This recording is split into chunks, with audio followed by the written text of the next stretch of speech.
বিড়ালের মতো বাঁচতে চাই না, শত বৎসর হাজার বছর সিংহের মতো বাঁচতে চাই 1 সেকেন্ড। এর মাঝে আর কোনো কম্প্রোমাইজ হবে না ইনশাআল্লাহ। একটা আধিপত্যবাদ আর একটা ফেসিবাদ, এই দুইটাকে এই মঞ্চ কখনো কবুল করবে না, বরদাস্ত করবে না।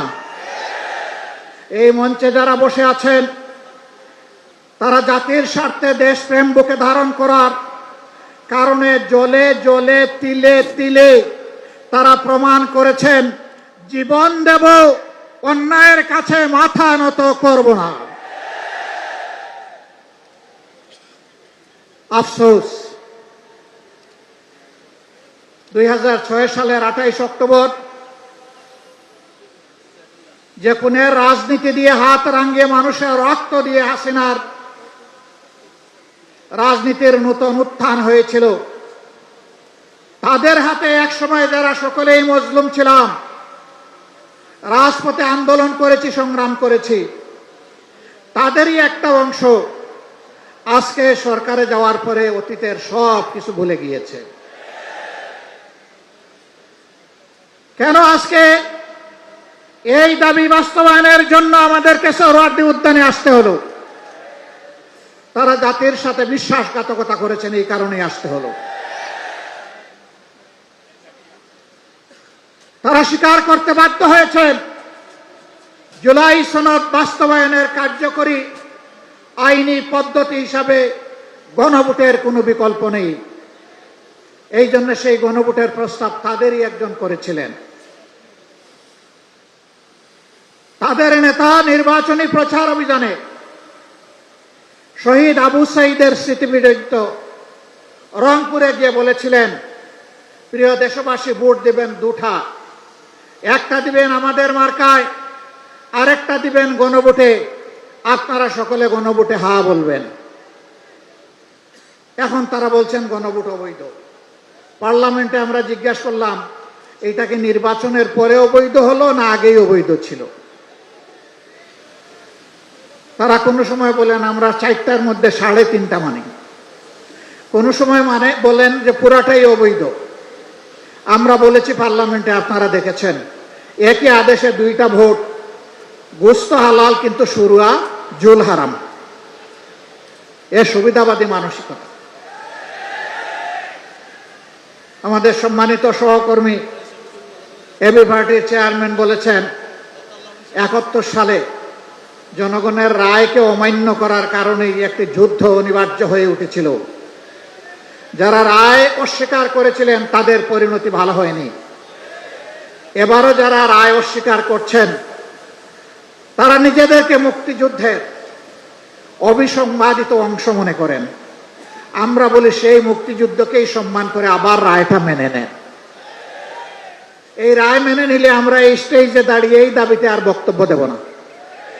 কিন্তু এই রায় যদি না মানেন, মহান আল্লাহকে সাক্ষী রেখে বলছি, এই রায় বাস্তবায়ন না হওয়া পর্যন্ত আমাদের আন্দোলনে আমরা কোনো ধরনের বিশ্রাম নেব না। আন্দোলন চলবে সংসদে, আন্দোলন চলবে রাজপথে। নাহিদ ইসলাম বলেছেন, একসময় রাজপথ আর সংসদ প্রয়োজনে একাকার হয়ে যাবে।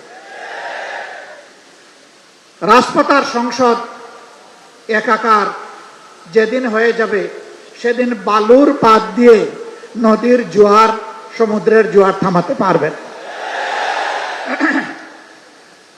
ফ্যাসিবাদীরা বিভিন্ন ন্যারেটিভ তৈরি করে, বয়ান তৈরি করে জাতিকে বিভক্ত করেছিল। আর আপনারা নির্বাচনের আগে বলেছিলেন, আমরা নির্বাচিত হলে, সরকার গঠন করলে সবাইকে নিয়ে আমরা সরকার গঠন করে দেশ চালাবো। এখন আপনারা কি করছেন? এক দলকে পাঠিয়ে দিচ্ছেন পাকিস্তানে, আরেক দলকে পাঠিয়ে দিচ্ছেন পেশোয়ারে, আরেক দলকে পাঠিয়ে দিচ্ছেন আরো কোনো দেশে, আর নিজেরাই দেশের জমিদারি দখল নিতে চাচ্ছেন। মনে রাখবেন, জুলাইয়ের 2টা স্লোগান ছিল বড় শক্তিশালী। একটা ছিল উই ওয়ান্ট জাস্টিস, আরেকটা ছিল দেশটা কারো বাপের নয়, এ দেশ বাংলাদেশের জনগণের।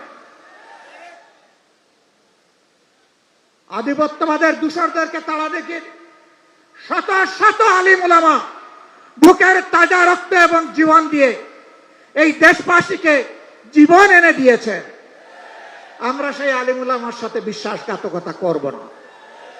আমাদের যে যুব সমাজ, যে শ্রমিক সমাজ, যে কৃষক সমাজ, আপামর জনগণ, এমনকি 4 বছরের শিশু জীবন দিয়ে আমাদেরকে ঋণী করে গিয়েছে, আমরা তাদেরকে কথা দিচ্ছি আমরা তোমাদের সাথে বেঈমানি করব না। তোমাদের স্বপ্ন বাস্তবায়নে আমরা অবিচল সামনে এগিয়ে যাব ইনশাআল্লাহ। আমরা গভীরভাবে আস্থাশীল, ইনশাআল্লাহ আমাদের নয় জনগণের বিজয় হবে ইনশাআল্লাহ। যেই 70% জনগণ ফ্যাসিবাদের বিরুদ্ধে দৃঢ় অবস্থান নিয়েছে গণভোটে হ্যাঁ বলে, সেই জনগণের বিজয় হবে। নতুন করে কেউ ফ্যাসিবাদ কায়েম করতে গেলে তাদেরকে অনুরোধ করব, নিকট অতীতের যাদেরকে এখন বুকে টেনে নিয়ে আপনারা এই নির্বাচনের বৈতরণী পার হয়েছেন, যাদের হাতে পায়ে ধরে ইঞ্জিনিয়ারিং করে ক্ষমতায় এসেছেন, তাদের পরিণতি থেকে শিক্ষা গ্রহণ করুন। সম্মানিত ভাই ও বন্ধুগণ, তারা সংসদে দাঁড়াইলেই বলেন একটা সুষ্ঠু নির্বাচনের মধ্য দিয়ে গঠিত সরকার।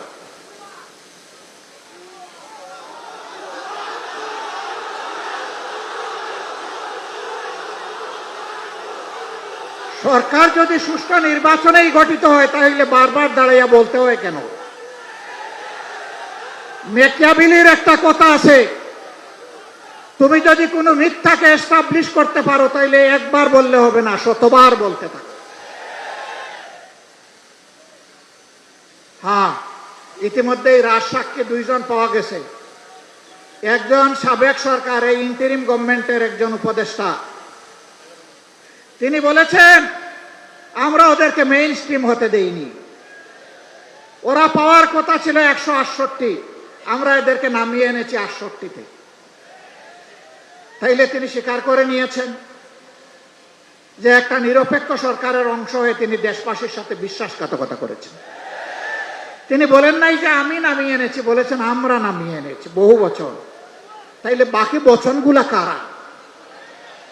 এদের চেহারাও জাতির সামনে আপনি একটু বলে দেন, একা এ দায় নিবেন কেন?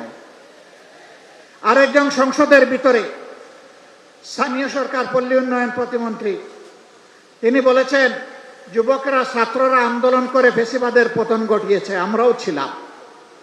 তবে ডক্টর মোহাম্মদ ইউনূস ক্যাপ্টেনের হাতে লন্ডনে গিয়ে পতাকা দিয়ে এসেছেন, ক্যাপ্টেনের হাতে নাকি ট্রফি দিয়ে এসেছেন। ট্রফি যদি আগেই ক্যাপ্টেনের হাতে চলে যায় তাহলে এটা ছিল নির্বাচন নামের তামসা।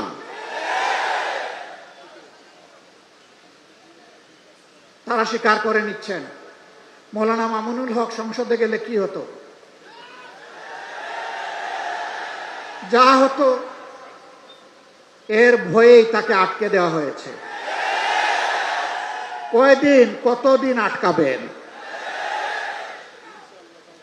ইনশাআল্লাহ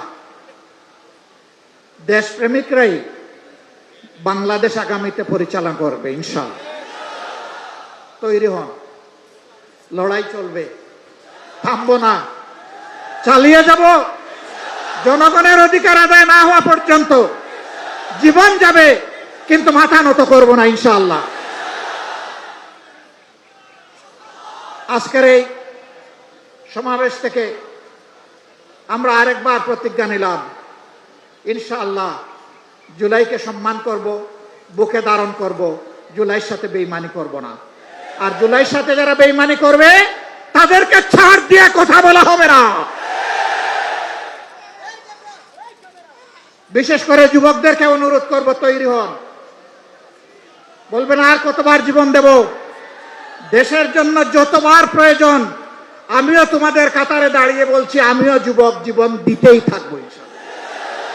বিড়ালের মতো বাঁচতে চাই না, 100 বছর, 1000 বছর, সিংহের মতো বাঁচতে চাই 1 সেকেন্ড। এর মাঝে আর কোনো কম্প্রোমাইজ হবে না ইনশাআল্লাহ। আধিপত্যবাদের কোনো ষড়যন্ত্র বরদাস্ত করা হবে না, সব কিছুকে ছিন্ন ভিন্ন করে দেওয়া হবে ইনশাআল্লাহ। সবাইকে আবারও আরেকটি অনিবার্য লড়াইয়ের জন্য প্রস্তুতি নেওয়ার আহ্বান।